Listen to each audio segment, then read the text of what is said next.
Abonnez-vous et cliquez aussi sur la petite cloche de notification pour ne rien rater de nos prochaines vidéos. N'oubliez pas de partager aussi la vidéo et de la liker. Afrique N24. Bonjour au maître Apollinaire Kyelem de Tambela. Oui, bonjour à vous. Vous êtes le Premier ministre du Burkina depuis vendredi. Mesurez-vous l'étendue de la tâche qui vous attend? Parfaitement. Je suis conscient. Avant même d'être nommé Premier ministre, je suis burkinabé. Je vis ici, donc je connais les réalités du pays. Donc je suis parfaitement conscient de ce qui nous attend. Les attentes sont nombreuses, bien sûr. Bien sûr, tout à fait. Oui. Donc c'est pour ça que nous parlons de refondation. Et c'est pour ça que le président parle d'urgence. Et le président dit que tout est urgent. L'épineuse question de la sécurité. Le président est un militaire, il connaît sans doute son rôle. Quelle place pour vous en tant que Premier ministre civil? Non, c'est de constituer un binôme avec le président. Le président est un militaire, il est homme de terrain. Il m'a fait comprendre que lui, ce qui le préoccupe le plus, c'est la sécurisation du territoire et le retour des déplacés dans leur localité d'origine. Et qu'il va s'en charger. Donc je pense que le président va surtout se charger du volet sécuritaire et moi du volet civil, c'est-à-dire la gouvernance du territoire. Avez-vous déjà une idée de votre structure gouvernementale dont le nombre est limité à 25 par la charte de la transition? Et je pense que 25 même c'était beaucoup. Je ne crois pas qu'il y aura 25 ministres. Je crois que nous en aurons un peu moins. Vu le problème sécuritaire du pays, il faut faire des économies sur tous les plans. Donc je pense qu'il y aura moins de 25 ministres pour qu'on puisse faire des économies. Comment vous comptez des ministères seront scindés? Bon, attendez, vous allez voir. Je pense que vous n'aurez pas beaucoup encore à attendre. Et donc, vous verrez comment nous allons procéder. On n'aura pas beaucoup à attendre à quand la formation de ce nouveau gouvernement? Ça, je ne peux pas vous le dire, parce que vous savez que ça ne dépend pas seulement de nous, mais il y a aussi les nécessités administratives. Il y a tout cela. Sinon, bon, si ça ne dépendait que du président et de moi, bon, les choses ne sauraient durer. Alors, vous êtes également responsable, certainement, du dialogue politique et de la réconciliation. Comment percevez-vous déjà l'environnement politique? Je ne comprends pas bien votre question, mais si c'est l'environnement politique, bon, je le connais très très bien. Maintenant, quelle est la réaction des hommes politiques? Bon, ça, je ne peux pas le prédire. C'est avec le temps qu'on saura. Je veux dire, qu'est-ce que vous attendez des acteurs politiques dans cette transition? Bon, je pense que les acteurs politiques sont des Burkinabés. S'ils sont des patriotes, ils ne peuvent que soutenir l'action de notre régime de la transition qui consiste à donner la priorité à la sécurité des Burkinabés. Chaque jour qui passe, des Burkinabés meurent. Chaque jour qui passe, des Burkinabés sont chassés de leur territoire. Si les acteurs politiques, n'est-ce pas, ont une fibre nationaliste, ils ne peuvent que soutenir notre action. Et à l'issue maintenant de notre action, ils pourront revenir sur la scène politique et recommencer leur jeu.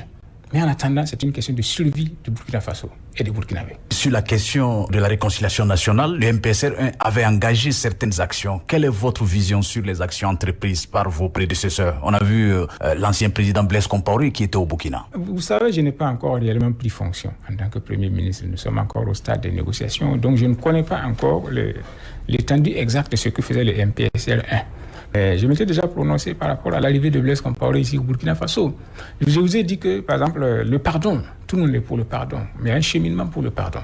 Le pardon exige l'humilité de la part de celui qui demande pardon et la sincérité de la part de celui qui demande pardon.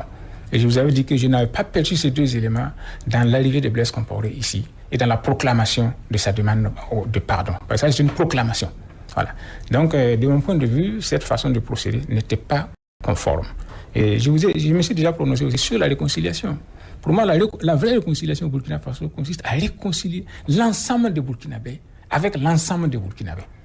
Parce que vous savez que la réconciliation, généralement, les gens, quand ils parlent de réconciliation, c'est une vision politique. C'est-à-dire la réconciliation entre les acteurs politiques de différents régimes entre eux. Mais ça concerne une minorité de Burkinabés. Nous sommes 22 millions.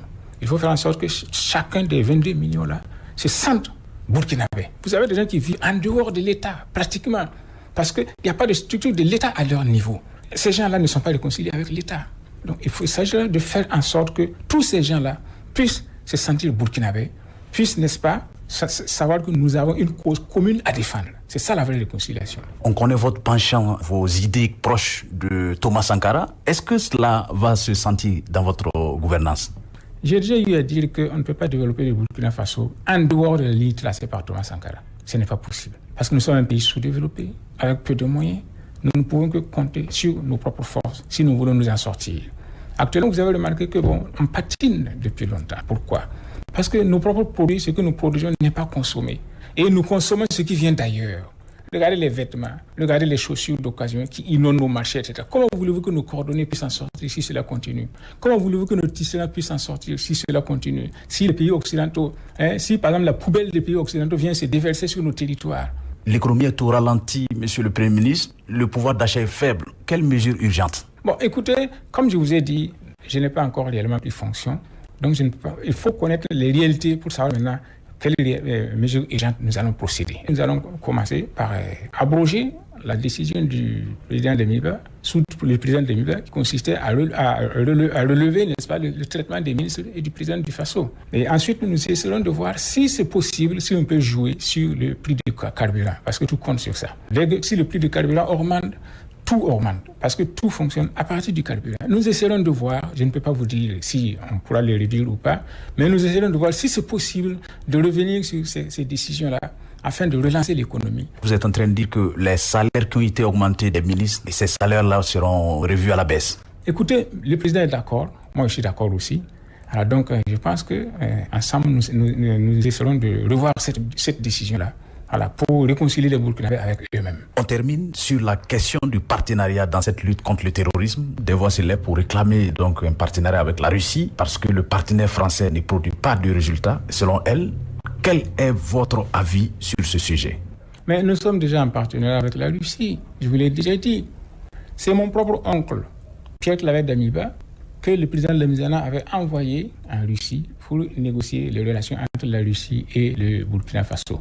Donc c'est depuis la prise du pouvoir du président Lamizana. Est-ce que vous avez vu? Donc ça fait depuis les années 60 que nous sommes en relation avec la Russie. Nous sommes déjà en partenariat avec la Russie. Et même, vous savez qu'il y a des armes que nous achetons de la Russie, de l'Ukraine, etc. Donc les partenariats existent.